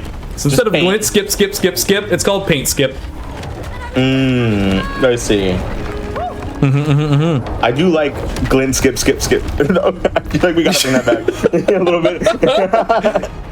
Yeah, glint, skip, then we skipped glint, skip, then we skipped the skip that skipped glint, skip, but it was made by Paint, so we're just like, okay, this is too much. We call it Paint Skip. And yeah, there's just, it is glint. They're in chat right now, just vibing and being fantastic. Again, the variety on display in this game is fantastic. Yeah. Did you hear that, May? Storm coming. Yeah, Paint Skip, glint, skip, skip. Yeah, Faulty Sage, you got it. You got it. Close to each other. And yeah, just so many wacky things. Because again, another one of the tools that we're given in this game is these magnets. Because Dr. Hakim is trying to teach us about attraction and finding that again between the two characters. And we're just able to use those to leapfrog over each other and find greater heights, cross further chasms. Like, just use it to abuse different platforming parts of the game, get out of bounds, and then work our way all the way to the top where we can get to the final checkpoint, and that is going to be it for Snow Globe, which also has one of my favorite cutscenes at the end of it, but we don't got time for that. Cutscenes in my speedrun? Absolutely not. Auto scrollers, cutscenes, yeah. safe spots. Oh my god, it's Bites! It is Bites, the solo co-op world record holder in our very chat right here. Whatever it is, we need to get rid of it. Oh, a difficult trick. Damon's gonna go for the quick backup off of the left side, but yeah, another well-executed trick. Again, this run, there is a lot of stuff tightly packed into it. Like, as soon as you get out of one chapter, you're right into another crazy trick at the beginning of another. So now we've made it out of the Snow Globe, which was about where these two met. The Snow Globe was an heirloom, not an heirloom, what's the word I'm looking for? A keepsake from when they went to where they got engaged. And now we've made it out of the Snow Globe and into the garden, which is Cody's passion. So we're first going to get to see a big portion of the game that's to Cody's part when we think about the lore. And then the end of the game goes towards May's passion. But still, well done by Argos here. Absolutely smoking their way towards the finish line here. As again, a little bit of interaction with the invisible barriers and invisible volumes off to the left-hand side. More checkpoints. And in this section, Cody gets the leaf on top of his head. The very famous leaf that we all know and love. He's going to be able to use that to grab onto different plants and things like that. And then May gets the scythe, which a lot of people think is a little bit unfair because the scythe is pretty darn cool. There's a lot of neat tech that you get to do with it. But yeah, You're gonna see right now me using it to go up some terrain, You're weeding me. because why not? For it by now. Yeah, you do. I'm still not Damon's sticking right there with you regardless. Right? Maybe you have a green Oh, wow. after all. Nah. Oh, can they clear it? Oh, My way. There we go. There we go. We're on the same team. Yeah, keyboard on one hand, controller on the other. Solo co-op is just another beast entirely with this game. But yeah, you certainly don't have to default to that if you don't want. If you want to challenge yourself, if you want to learn a lot about the game really quickly and invest in playing both players, then it's a really cool way to kind of do that. But there's so many people that are willing to, at the drop of a hat, pretty much play this game, play with new runners. I mean, that's really been one of the coolest things that I've seen too, is you look at the leaderboard sometimes and it's Damon with this person and Damon with Argros, Bites with this person, Bites with another person. Like, there's so many people that are willing to just take their talents and, as Damon put it earlier really well, just showcase this to new people and get more people involved in this game. So it's had so many different waves of people over the years, which has been really exciting to see. Another unloaded portion of the game because we're just getting through it way too darn quickly. And oh no, Cody! But that's okay, we needed to respawn some more parts of the map. So the death reset, and now Cody's gonna see if he can insta-grab this guy. Hey, well done. Yeah, Cody's gonna grab these guys, send them to the ground, and May's gonna continue slicing and dicing. If I recall correctly, is it timing that gets you the optimal amount of slices with May, or is it basically just mash to your heart's content? I think it's a bit hard to explain because for me it's kind of just a feeling. So we spam dash and attack at the same time to get like more attacks off than usual. Like if you just press attack, but it's yeah, like getting the best. You basically, if you spam really quickly, if you spam really quickly, then you can get like a one cycle on these big enemies, but it is very unlikely to happen. Bro, these dudes, don't ever do that to me again, Damon. So that was a marathon special. Damon never lets enemies go to me there. The scythe attacks have like each of the animations are RNG. You want one that is the fastest, but it plays a random one. Yeah, and if you have like auto clicker stuff speed, like then you can get stuff consistently for some reason. It's weird. This is a cool portion of the run here where because of May's scythe tech, it used to be May diff during this section. Like it was essentially Cody didn't really have to do anything. There was a really slow backup route that they could run, but obviously Damon having the harder time getting up here because he doesn't have the benefit of the scythe to just zoom up all of the walls. But there is this same route that we see May doing. Now there's the ability for Cody to do it as well. So they, if the timing is done right, can both work up to the top. They both have to be careful though, because this part, let's say hello to the mole butt. This part is all about these sleeping moles, and we got to make sure we don't wake them up, because that would be rude. We've already been mean to enough animals in this speed run, so we're going to let these guys sleep, and we're just going to go on the top of the mole tunnels. In the casual playthrough, this is where the moles are going all crazy. They're chasing us around, and we're having a bad time. It's like an Indiana Jones doom scroll, trying to get away from the boulder that's chasing you down. Cody's just But we're just going to... Oh yeah, we're just chilling. For now. I think it's dead, Cody. But no, assuming all goes well, at this point, it's pretty much smooth sailing for Argos, who's just going to work their way along the very top of the map and just work their way towards finding the triggers at the end. Ooh, nice slide down there. And again, this will be a side scroller portion, which now the camera catches up and we get to see the moles having a rave down there. It's not a Gnelf. It's not a Gnoblin. It's a Gnome! And you've been gnomed! Once upon a time, we tried to do that where all four of us said a different part of it. It did not go well. No, it did not. Oh, speedrun showcasing lore of this game. There's been so many incredible moments over the years. But successful. We have made it past the moles. They're going back to sleep. Now we're gonna. And where does that leave us?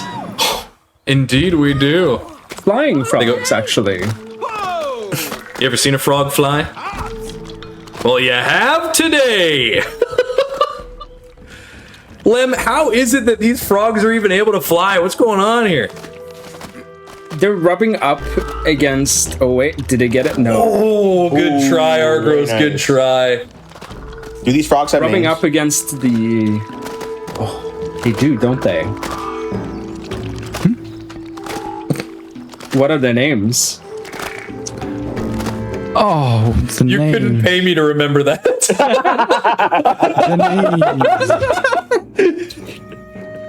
I know they're such cool frogs too. Like they're so chill in the story. I can't remember. Does anybody in chat know what those frogs are named? Get up to that window. ITT lore moment. I'm a mushroom. They were like Yeah. cool French frogs. That one looks the This is true. so far. I'm gonna have to figure some- that out now for next time. All right, got it. Yeah, Argos was trying to do a cool jump across invisible volumes. So thanks to Lem, which I mean, Lem has been one of the key fixtures of getting the speed tools sorted out for this game to be able to set like your own custom resets, to be able to see invisible volumes in the game, just all these incredible tools that have helped with both advancing the speed run and it being more friendly to get into, because the speed tools make it so that it's a lot more accessible to practice a lot of the things in this run. So hats off to you, Lem, for all the work you've done. And Close to the 1 cycle. I know. It would have been so But- beautiful. It's okay, they have another try. We'll see how they do on the, this the side. left side spawns other mobs. Shh, it's fine. They don't need to know that. Believe. I mean, I can one-shot the mobs here on this side. Glint says their names are Mary O and Louis G. Oh my. I remember that now. It's all coming back. Perfect, no notes, 10 out of 10. Let's get rid of the infection. So now here, Damon's gonna start beating on this little bit of corruption, because Argos is gonna be able to kill it faster with the scythe, and they're gonna kill those both at the same time, which is gonna cause both cutscenes that would happen to trigger at the same time. So we're gonna clear a bunch of the corruption out of this greenhouse, but we get to do it simultaneously instead of waiting for one and then doing the other. And now we get to go to everybody's favorite boss in the entire run. When you talk about things that we can't skip in this game, that we have been trying desperately. I think is there still an active bounty to try and skip this boss, or is that done now? I mean, of course, nobody has skipped anything yet. There you go. Still be there, right? That's fair. Yeah, I can't argue with that logic at all. Actually, yes.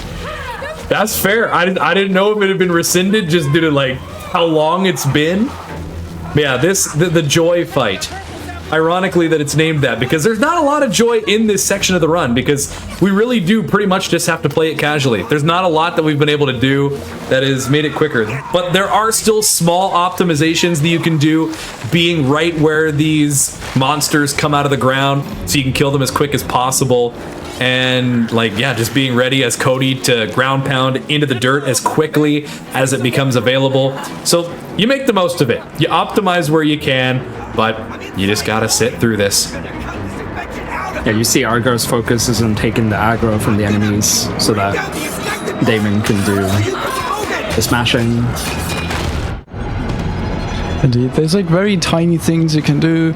So it's like these kind of sections are like when you, especially when you start out running, you're like, oh, you just like kind of play casually, not that interesting. But the closer you're trying to really get to like record, to get like these really, really good times and improve your time tremendously, the more you realize how much you can save in these kind of sections and how intricate they actually are. And that's something that I also really enjoy about this game, that like although the game like we have like these sections that like you'd say, oh, they are not the movement, the game is about the movement, these sections are still interesting, they have their depth as well that you really can take a deep dive into, and they're definitely not boring to play because you do have to play the video game. I think like doing this is a little bit more boring, but even that is kind of nice since we do have so much gameplay in the game in the run, that having a few auto-scrollers in between to just chill out, relax, and get into the focus later on the line is always nice. And just the whole mix of the game is just perfect, is what I like to say.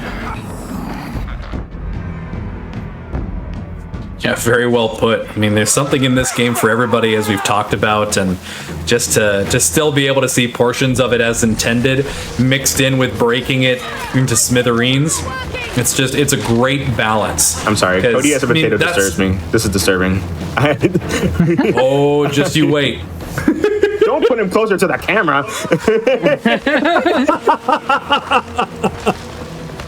Now, if you're close up, your Kodak moment. Yeah, this game casually is just so good as well too, and like just to see how many people from different gaming backgrounds have come through and enjoyed it is just really, really neat.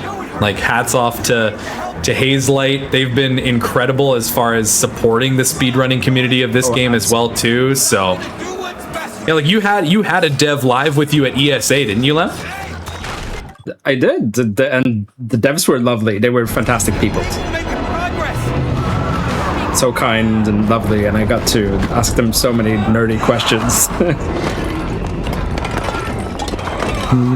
Yeah, we are blessed with the devs that are supporting the scene in especially not removing tricks and stuff. The game has had patches over the years, but none of them actually interfered with the speedrun in any significant way. We get patches like some accessibility options, and we get like more languages and stuff, which is cool. More people can play this amazing game, but nothing that fundamentally changes the game for speedrunning sense. None of our glitches are patched out or anything. They sometimes give us some hints when we were like, oh, we have this weird thing that like works on console, but it doesn't work on PC. But like in Snow Globe, there's like a skip where you can just do a subchapter completely differently on console than on PC. And like we asked them why that was the way, we got an answer. Like they are really supportive. And yeah, absolutely amazing devs, and we are definitely blessed with them. Shout out to our boy Carl for finding that skip back in Snow Globe you're referencing.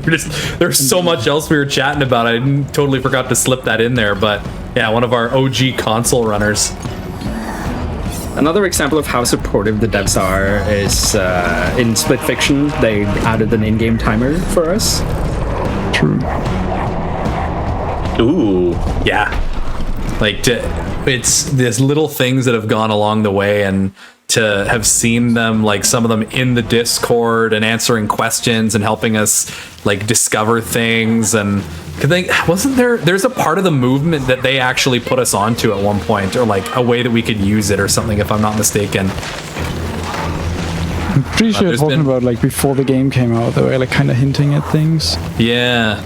I'm not sure if that was actually when the game came out that they were like actually hinting at stuff still, but definitely know that. I don't think that was more.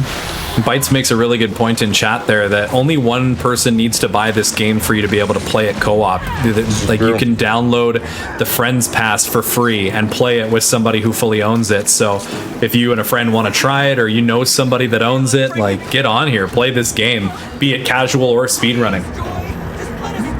Yeah, and I'll just piggyback off that and say that the Haze Light server, Discord server itself, is one of the best places to just go and find people. If you want to try the game and you don't have the finances, you can just get the Friends Pass and go in and try to find somebody to play with. It's a wonderful game if you haven't played it casually. Yeah. Also want to mention that you can speedrun the game on Friends Pass as well. You kind of need it like partner actively that you're gonna meet up with. But I played my first 315 hours on Friends Pass. Oh, wow. Okay. Did you actually? That's awesome. Yes.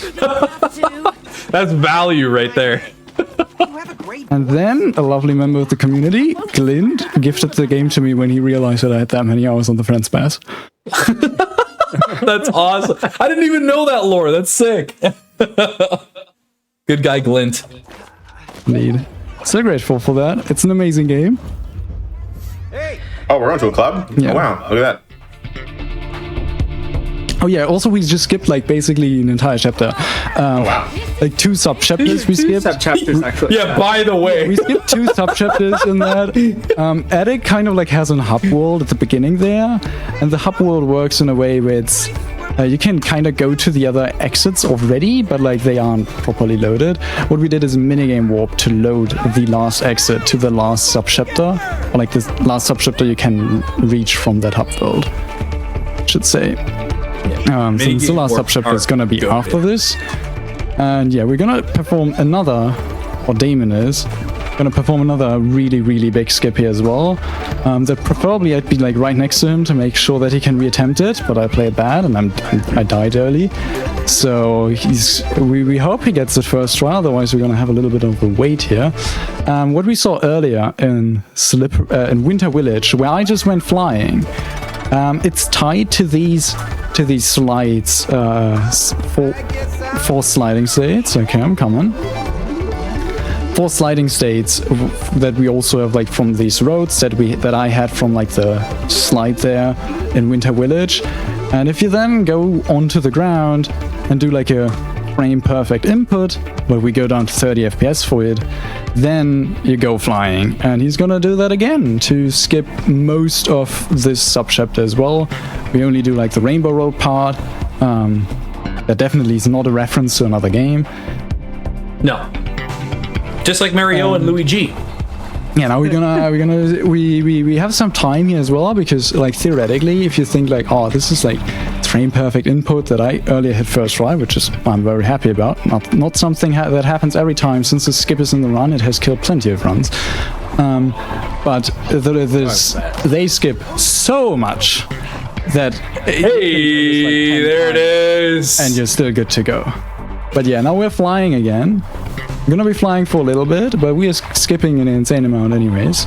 And then we're going to go into the last trigger to trigger the last subchapter of the game, and we are very. Are we going into the very afterlife? close. Is this what's happening here? We're following the light. Like,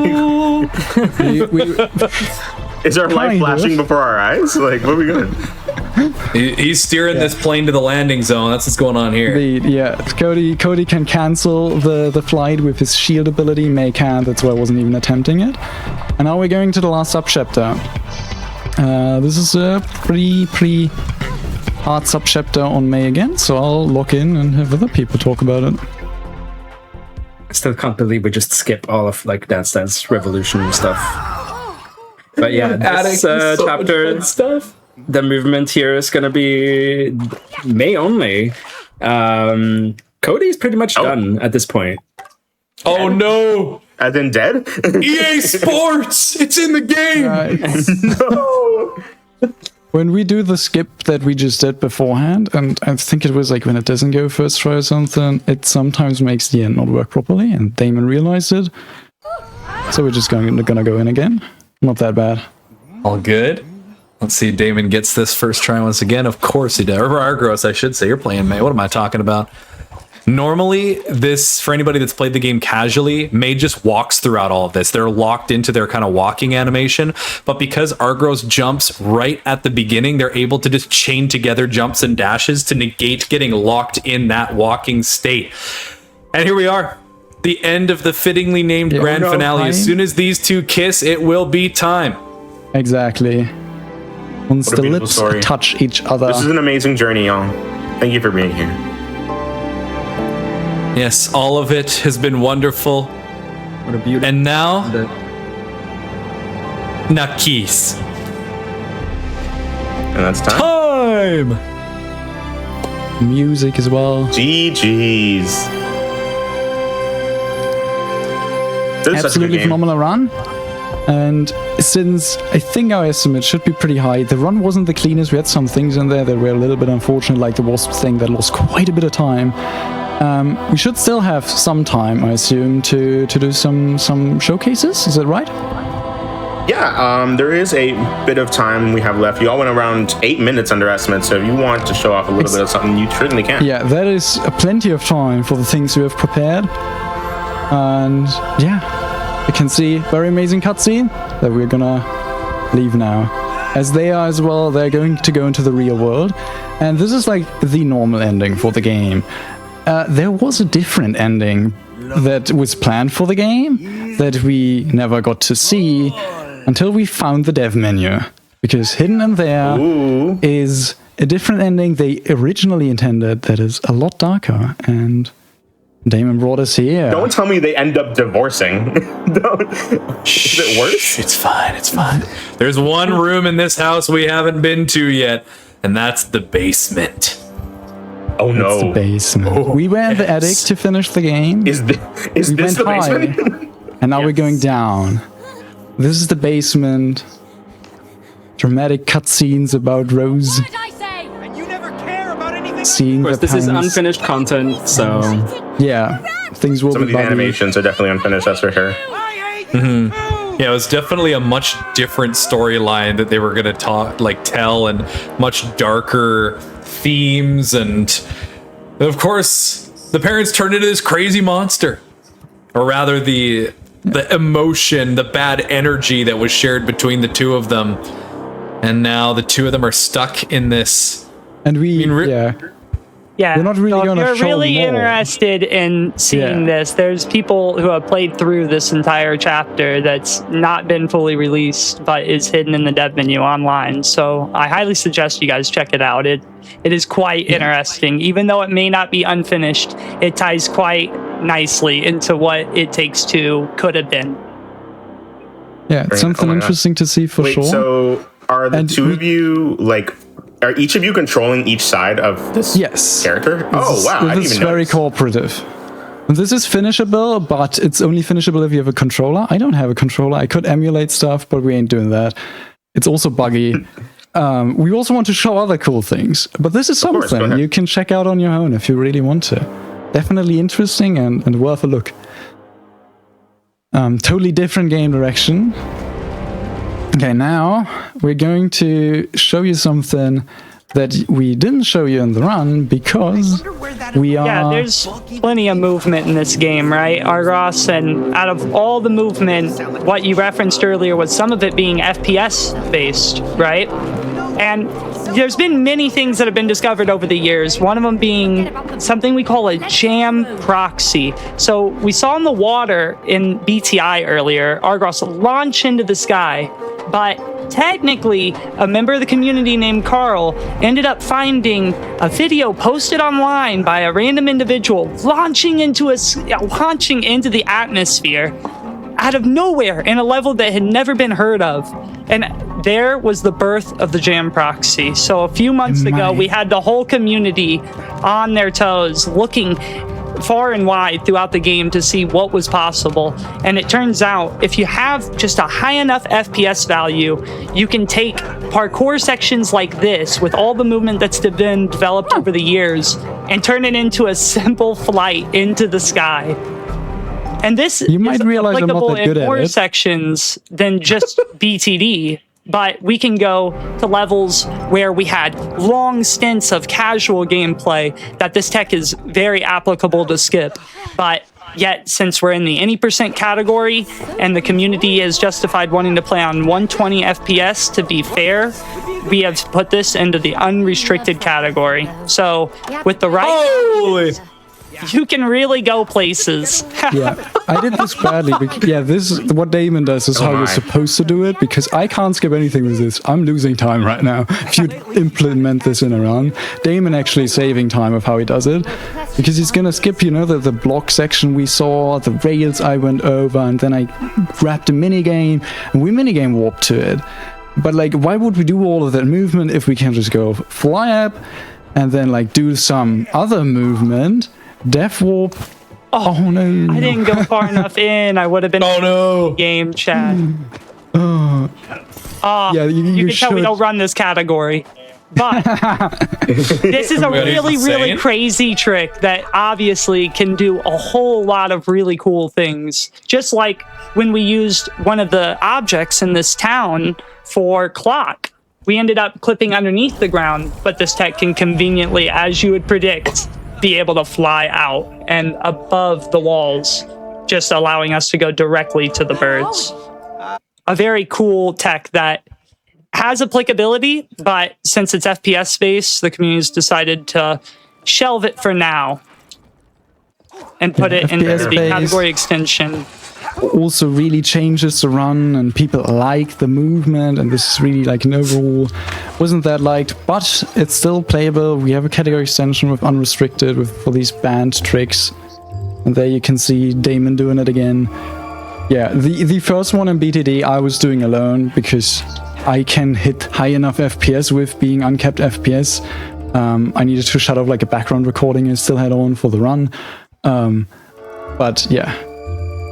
It is Okay, well FPS done. based. One And of we the can go awesome really things flying. Oh, that's amazing. isn't just going fast vertically, but how cool some of the pieces of so we said there's a lot of variety, and we saw the fidget spinners for a brief moment, but who would have been able to tell that in that route we couldn't show off how really cool these fidget spinners are? They happen to be the fastest legal movement in the game, and we'll show you why that is here.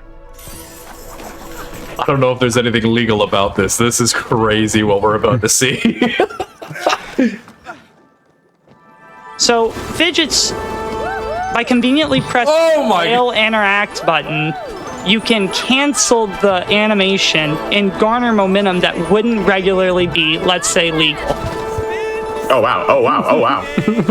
Oh my god, he's flying. She just keeps going. And just for a little contrast, for all those that may not have played, we're supposed to take each of these objects slow, one by one, right?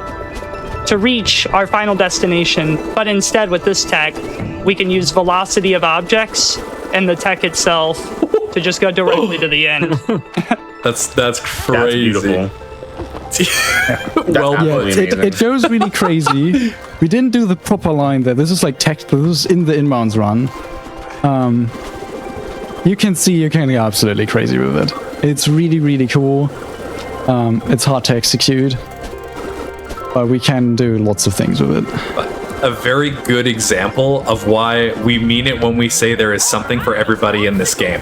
Whether you want to do any percent, you want to do inbounds, you want to do 100%. Like, there are cool tricks and strategies that are a part of individual runs. You don't get to do this in the any percent, but you get to do it here, and there's stuff in 100% that you won't see in either as well. So there's so many different ways that you can play this game, and it's kind of been the gift that keeps on giving.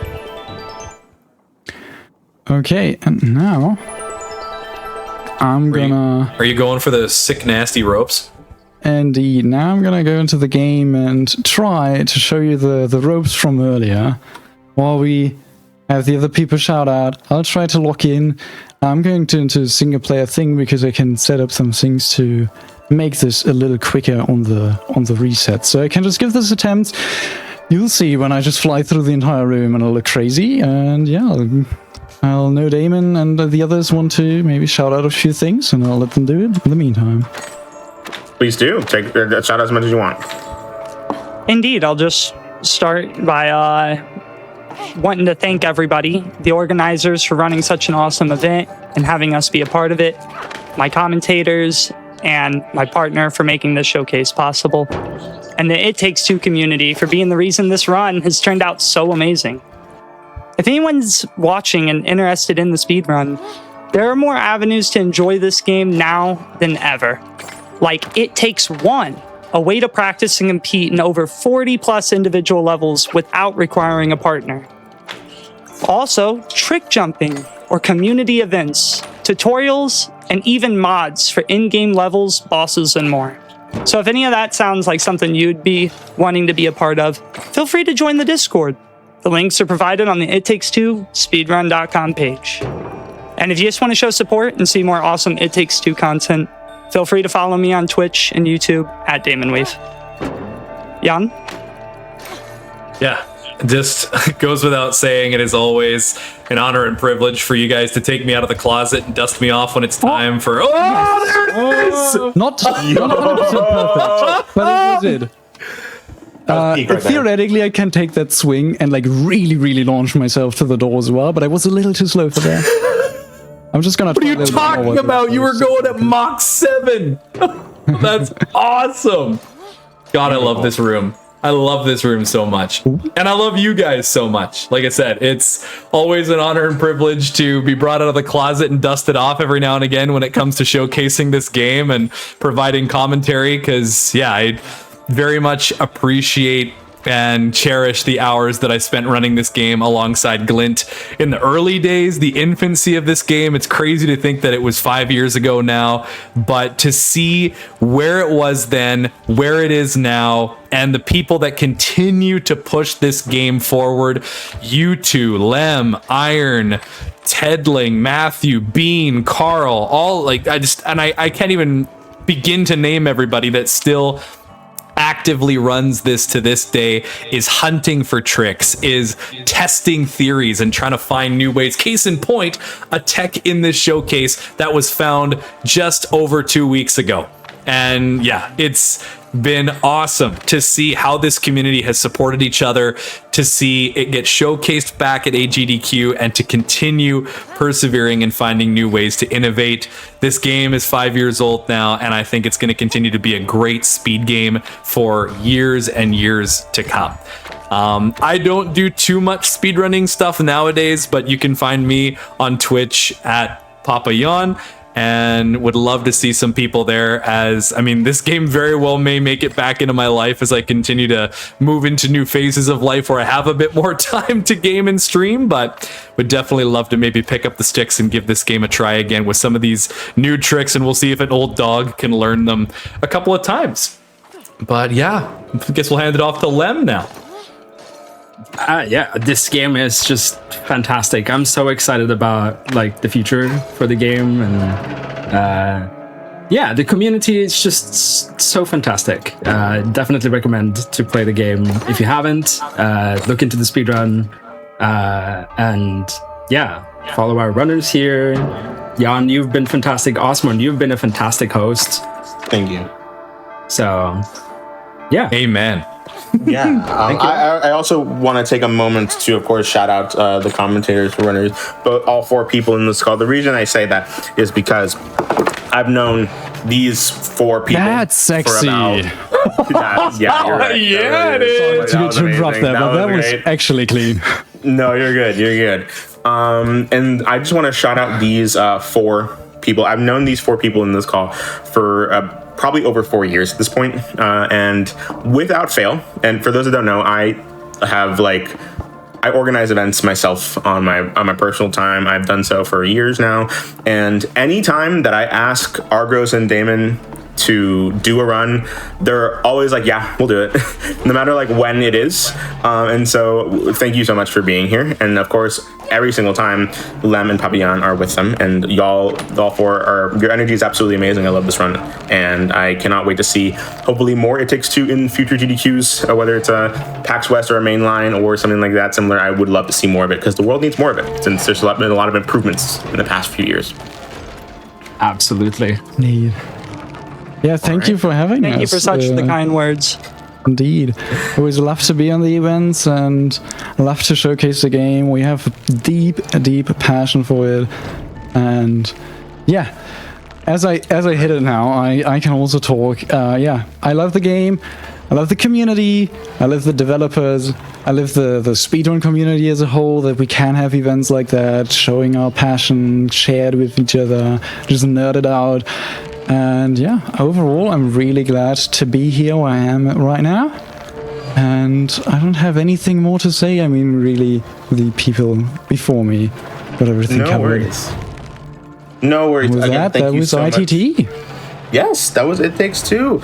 Again, please, a round of applause in chat for these 4 amazing folks. This is absolutely amazing gameplay, amazing commentary as well throughout the entire run. Please, folks, stay tuned. We're going to be right back. Unfortunately, you might have seen earlier in the